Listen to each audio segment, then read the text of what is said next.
Hi friends, tent shutter में आप लोगों का भरे दिल से स्वागत है। आज हम बात करने वाले वेदांता शेयर के बारे में दोस्तों, जो आपका 254.30 में ट्रेड करता हुआ दिखाई दे रहा है। बहुत ज़्यादा डिविडेंड ये स्टॉक प्रोवाइड किया है। पिछले 27 को इसका एक्स डेट था। डिविडेंड आप सबको 18 अगस्त को कब मिलेगा? 18 अगस्त को आपके बैंक अकाउंट में, आपके खाते में आता हुआ दिखेगा दोस्तों। तो जो लोग इनको डिविडेंड के लिए बाई किए थे और परेशान हो रहे हो कि अभी तक आपका डिविडेंड आया नहीं, तो वो डिविडेंड का डेट आपके अकाउंट में आने का डेट है 18 अगस्त 2022। तो अभी आपका बहुत सही टाइम है, क्योंकि ये रिट्रेस करके डिविडेंड दे के भी देखो, जो लोग डिविडेंड के लिए बाई किए थे उनको डिविडेंड तो मिला ही है, ऊपर से जो गिरा था डिविडेंड जितना दिया उतना अपना एसेट से रिकवर करके आपका ये स्टॉक 240 में आया हुआ था। 240 से आने के बाद फिर से ये 254 में गया हुआ है। तो ये अभी बेस्ट टाइम है आपको बाई करने का, और अभी फिर से वो अपने जगह पे आ गया है दोस्तों। तो सीधा यहाँ पे आपको यहाँ से आपका जो आता हुआ नेक्स्ट टारगेट कहाँ दिखाई दे रहा है? नेक्स्ट टारगेट आपको दिखाई दे रहा है ये है आपका रेजिस्टेंस। ये रेजिस्टेंस 260.50 का है।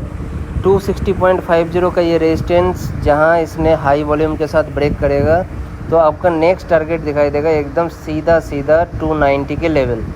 सीधा 290 आएगा दोस्तों। कोई इसमें रोक टोक कुछ नहीं है। सीधा एक दिन में जितना बड़ा कैंडल बना के ये गिरा था 10% का, उतना बड़ा कैंडल बना के ये अप मूव होगा। सिर्फ इसके सामने एक ही आपका बाधा टाइप है, वो है आपका ये 260 का लेवल, जो मुझे लगता है कि आने वाले हफ्ते में इसको, जैसे मेटल स्टॉक में आपका रिकवरी दिखाई दे रहा है, तो आने वाले कुछ ही दिनों में, कुछ ही ट्रेडिंग सेशन में ये आपका या तो मंडे भी हो सकता है, या तो वेडनेसडे, या तो फ्राइडे के अंदर हो जाना चाहिए।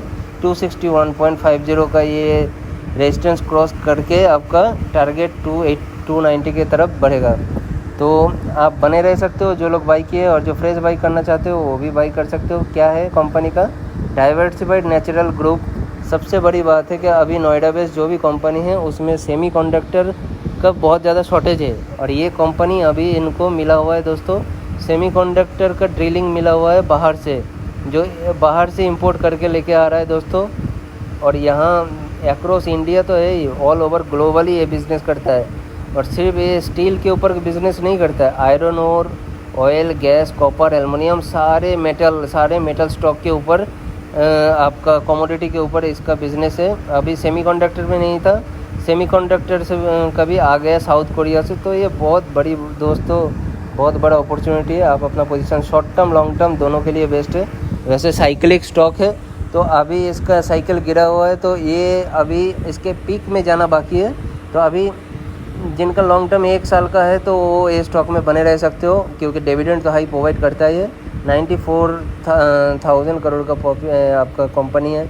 डिविडेंड 20% है। देखो, कोई स्टॉक में 20 में, कोई भी मेटल स्टॉक में 20% का डिविडेंड नहीं देता है, एक्सेप्ट ये वेदांता।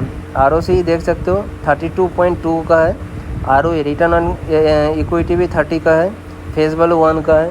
तो ये बेस्ट स्टॉक है दोस्तों। अभी देख लेते हैं चार्ट में, जहाँ आपका 50 डेज मूविंग एवरेज, जहाँ 200 डेज मूविंग एवरेज को क्रॉस करेगा, वहीं पे एक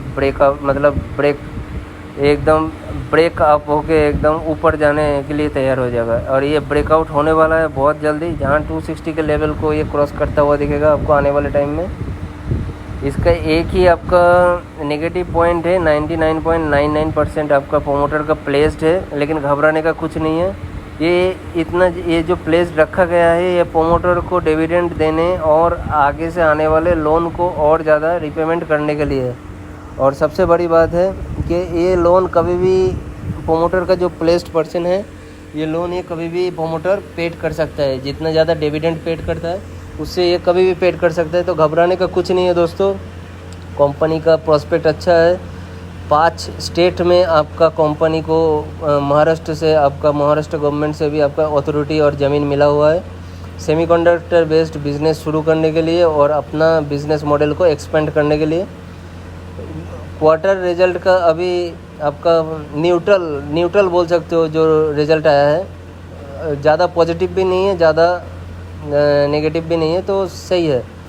और आपका डिविडेंड देख सकते हो 20 और गुड रिटर्न ऑन इक्विटी है, 3 ईयर्स से ये देता आ रहा है, तो बने रह सकते हो। सेल्स ग्रोथ देख सकते हो क्वार्टर ऑन क्वार्टर, इस क्वार्टर में आपका 1000 करोड़ का गिरा है, लेकिन आपका एक्सपेंस भी 2 करोड़ 2000 करोड़ का बढ़ गया है।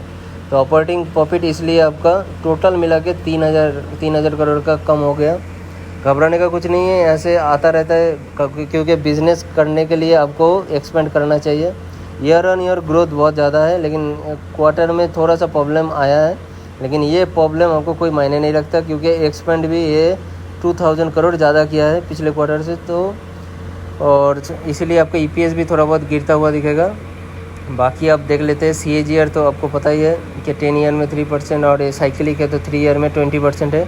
रिटर्न ऑन इक्विटी देखो 5 ईयर में 20%, 10 ईयर में 13%, तो ये मतलब, और 3 ईयर में 25% का रिटर्न ऑन इक्विटी है। और सबसे बड़ी बात है कि देखो सेल्स ग्रोथ, देखो सेल्स ग्रोथ कभी भी 13% से कम नहीं हुआ है। और अभी देख लेते हैं इसका शेयर होल्डिंग पैटर्न। दोस्तों शेयर होल्डिंग पैटर्न में देख सकते हो प्रोमोटर का होल्डिंग एकदम बढ़ाया हुआ है। FII ने अपना थोड़ा सा कम किया, तो DII अपना स्टैक थोड़ा कम किया, पब्लिक के पास आया, अदर्स भी इस पर होल्ड किया है। तो ये अभी FII भी बाई कर रहा है, आने वाले क्वार्टर में वो देखने को मिलेगा। FII बहुत ज़्यादा बाई किया हुआ है, जैसे कि अपॉर्चुनिटी सोसाइटी जनरल ODI, तो ये बहुत सारे FII इनमें बहुत ज़्यादा बुलिश है, तो ऐसे स्टॉक में आप बने रह सकते हो। दोस्तों अभी देख लेते हैं इसका टेक्निकल वेदांता का स्ट्रॉन्ग परफॉर्मर है, अभी भी 42% आपका 52 वीक से नीचे है। तो जो लोग 42% के लिए एक रैली चलने वाले हो शॉर्ट टर्म के लिए, तो होल्ड कर सकता है, बहुत जल्द दिखाई देगा।